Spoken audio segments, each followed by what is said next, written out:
নমস্কার বন্ধুরা, welcome to CS জেনিক্স গেট। আজকেও আগের দিনের মতন চলে এলাম গেট 2026 সেট 1-এর আরও কয়েকটা প্রশ্ন নিয়ে। তো চলো ফার্স্টের প্রশ্নটা পড়ি। For n greater than 1 the maximum multiplicity of any eigenvalue of an n cross n matrix with elements from R. তো যারা জিনিসগুলো জানো তারা তো বুঝতেই পারছো কি বলা হয়েছে। যারা জানো না আমি তাদের জন্য বলছি। ম্যাট্রিক্স কাকে বলে আমরা জানি, যদি আমাদের কাছে একটা ম্যাট্রিক্স দেওয়া থাকে এন ক্রস এন অর্ডারের, ঠিক আছে, with elements from R. What is R? R is any real value, ঠিক আছে, যে কোনো রিয়েল ভ্যালুকে আমরা আর বলি, ঠিক আছে। এবার there comes maximum multiplicity of any eigenvalue. Maximum multiplicity বলার আগে এইগেন ভ্যালু কি সেটা বোঝাটা দরকার। যারা জানো তারা অবশ্যই বেটার বলতে পারবে, কিন্তু আমি বলছি যারা জানো না তাদের জন্য বলছি। এ ধরা যাক একটা ম্যাট্রিক্স, ধরা যাক ল্যামডা হচ্ছে এর কোনো একটা এইগেন ভ্যালু, ঠিক আছে। তাহলে কি হবে জানো? এ মাইনাস ল্যামডা আই, এটার যদি ডিটারমিনেন্ট নেওয়া হয় ইউ উইল গেট 0। তো ল্যামডা হচ্ছে এর এইগেন ভ্যালু, তার মানে কি any eigenvalue of A matrix A can be given as lambda, which implies A minus lambda is determinant is equal to 0। তো এটা যদি আমাদেরকে বলা হয় তাহলে দেখো ফার্স্টেই কথাটা হচ্ছে ম্যাক্সিমাম মাল্টিপ্লিসিটি, কথাটা এখানে চলে আসছে। ম্যাক্সিমাম মাল্টিপ্লিসিটি মানে কি? একটা ম্যাট্রিক্সের একের বেশি এইগেন ভ্যালু থাকতে পারে। একটা ম্যাট্রিক্সের একের বেশি এইগেন ভ্যালু থাকতে পারে। যেমন একটা কোয়াড্রেটিক ইকুয়েশান, তার তো একের বেশি রুট থাকবেই। কিন্তু অনেক সময় কোয়াড্রেটিক ইকুয়েশানও আমরা দেখে থাকি যে একটা কোয়াড্রেটিক ইকুয়েশান তার দুটো রুটই ইকুয়াল। যেমন আমাকে যদি এরকম একটা ইকুয়েশান কেউ দেয় এক্স মাইনাস ওয়ানের whole square is equal to 0, তো তুমি যাই করে নাও না কেন এক্সের ভ্যালু তো 1ই আসবে। তাহলে এটা যেহেতু কোয়াড্রেটিক ইকুয়েশান, তাহলে দুটো রুটই কী হবে? 1 হবে। এটা মাথায় রাখতে হবে। সেই রকমভাবে আমার কাছে একটা এইগেন ভ্যালুর মাল্টিপ্লিসিটি, ম্যাক্সিমাম মাল্টিপ্লিসিটি কথাটার মানে কি? Number of Times, maximum multiplicity বলবো না, মানে মাল্টিপ্লিসিটি কথাটার মানে কি? কারণ ম্যাক্সিমাম মানে তো ম্যাক্সিমাম, তো কথাটা ম্যাক্সিমাম মাল্টিপ্লিসিটি অ্যাকচুয়ালি নয়। আমি যেটা বোঝাতে চাইছি সেটা হচ্ছে multiplicity.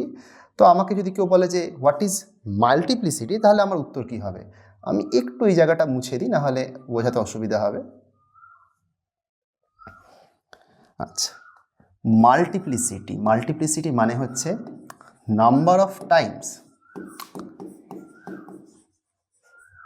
An eigen value is repeated. কতবার একটা এইগেন ভ্যালু রিপিট করা হয়েছে। একটা এক্সাম্পল দিই, ধরা যাক এ একটা ম্যাট্রিক্স, তার এইগেন ভ্যালু 3টে আছে, 1 2 3। এবার মনে করো এইগেন ভ্যালু 3টে আছে, তাহলে 3 জোড়েরই মাল্টিপ্লিসিটি 1। কিন্তু যদি এই এ ম্যাট্রিক্সেরই 4টে এইগেন ভ্যালু থাকতো, যার মধ্যে দুটো এইগেন ভ্যালু 1, তাহলে আমি বলতাম multiplicity of 1 is 2। Multiplicity of 1 is equal two 2। তার মানে মাল্টিপ্লিসিটি মানে কি? কোনো একটা eigen value how many Times the eigen value is repeated. তাহলে একটা এইগেন ভ্যালু কতবার রিপিট করছে সেই সংখ্যাটাকে আমি ওই এইগেন ভ্যালুর মাল্টিপ্লিসিটি বলবো, ঠিক আছে। এবারে আসি পরের টুকুতে। তাহলে আমার কাছে একটা ম্যাট্রিক্স দেওয়া রয়েছে, সেই ম্যাট্রিক্সে আমার এইগেন ভ্যালু কত আমাকে বার করতে হবে, মানে সরি এইগেন ভ্যালুর মাল্টিপ্লিসিটি কত বার করতে হবে, বলছে ম্যাক্সিমাম মাল্টিপ্লিসিটি। এখন দেখো তোমার কাছে একটা এন ক্রস এন ম্যাট্রিক্স রয়েছে। একটা এন ক্রস এন ম্যাট্রিক্সের কতগুলো ডায়াগোনাল এলিমেন্ট থাকবে? তোমার কাছে যদি 1 ক্রস 1 থাকতো, মানে একটাই এলিমেন্ট থাকতো, একটাই ডায়াগোনাল এলিমেন্ট। 2 ক্রস 2 থাকলে দুটো, 3 ক্রস 3 থাকলে 3টে। তাহলে তোমার কতগুলো ডায়াগোনাল এলিমেন্ট থাকবে? ডায়াগোনাল এলিমেন্ট থাকবে হচ্ছে n খানা। যদি আমার কাছে n ক্রস n এর ম্যাট্রিক্স থাকে, তাহলে there will be n number of diagonal elements. If there are n number of diagonal elements, that necessarily implies that number of eigenvalue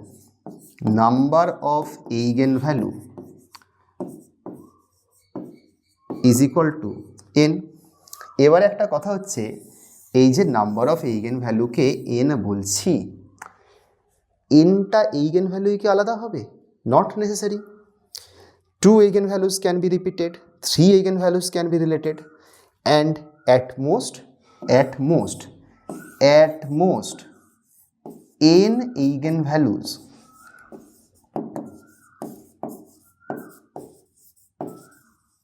are same.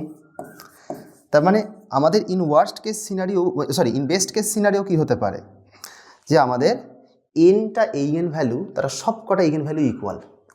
আর যদি সেটাই হয় তাহলে this is the maximum multiplicity. তাহলে in this case the max multiplicity is equals to 1 is equals to n. ঠিক আছে, কারণ তোমার কাছে এনটা আলাদা আলাদা ডায়াগোনাল ভ্যালু আছে, প্রত্যেকটা ডায়াগোনাল ভ্যালুর জন্য তুমি নিশ্চয়ই একটা করে আলাদা এইগেন ভ্যালু পাবে। তো যদি তোমার এইগেন ভ্যালু এনটাই থাকে, তো there can be one case that all the n eigen values they are different, তারা প্রত্যেকে আলাদা। এমনও হতে পারে যে দুটো এইগেন ভ্যালু সেম, বাকিরা সবাই আলাদা। এমন হতে পারে তিনটে এইগেন ভ্যালু সেম, বাকিরা আলাদা। তো এমনও তো হতে পারে এনটা এইগেন ভ্যালু ইকুয়াল। তো এনটা এইগেন ভ্যালু যদি ইকুয়াল হয় তাহলে তোমার ম্যাক্সিমাম মাল্টিপ্লিসিটি কত হচ্ছে? এন। এবার যদি কেউ জিজ্ঞেস করে মিনিমাম মাল্টিপ্লিসিটি কত হবে, তাহলে কি উত্তর দেবো? দেখো, মিনিমাম মাল্টিপ্লিসিটি মানে কি? মিনিমাম মাল্টিপ্লিসিটি মানে তোমার কাছে একটা এইগেন ভ্যালু কতবার থাকতে পারে। তো অ্যাটলিস্ট প্রত্যেকটা এইগেন ভ্যালু একবার করে তো থাকবেই।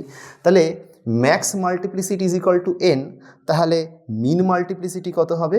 মিন মাল্টিপ্লিসিটি হবে অবভিয়াসলি 1।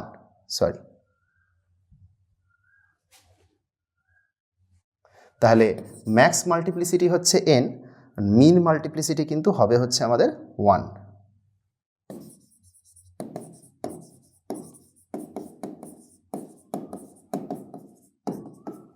কিন্তু আমার কাছে চেয়েছে তো ম্যাক্স মাল্টিপ্লিসিটি, একটু আমাদের অ্যালাইনমেন্টটা একটু এদিক ওদিক হয়ে গেছে। যাই হোক, কাজ চালানোর মতন বোঝা গেলেই হবে। তাহলে ম্যাক্স মাল্টিপ্লিসিটি হয়ে গেল এন, আচ্ছা, আর মিন মাল্টিপ্লিসিটি হয়ে গেল হচ্ছে আমাদের 1। তাহলে এই হচ্ছে আমাদের এই পুরো অঙ্কটার সিনপসিস। যদি আইডিয়াটা তোমাদের ভালো লেগে থাকে, যদি তোমরা বুঝতে পেরে থাকো, তাহলে অবশ্যই কমেন্ট সেকশনে একবার জানিও। না বুঝতে পারলেও জানিও, তাহলে আমরা অন্যভাবে প্রবলেমটাকে নিয়ে আসবো। আপাতত তোমাদেরকে একটা বেটার এক্সপিরিয়েন্স দেওয়ার চেষ্টা করলাম এই ভিডিওটাতে। খুব তাড়াতাড়ি আবারও নতুন কন্টেন্ট নিয়ে আবারও তোমাদের সাথে দেখা হবে। অনেক ধন্যবাদ।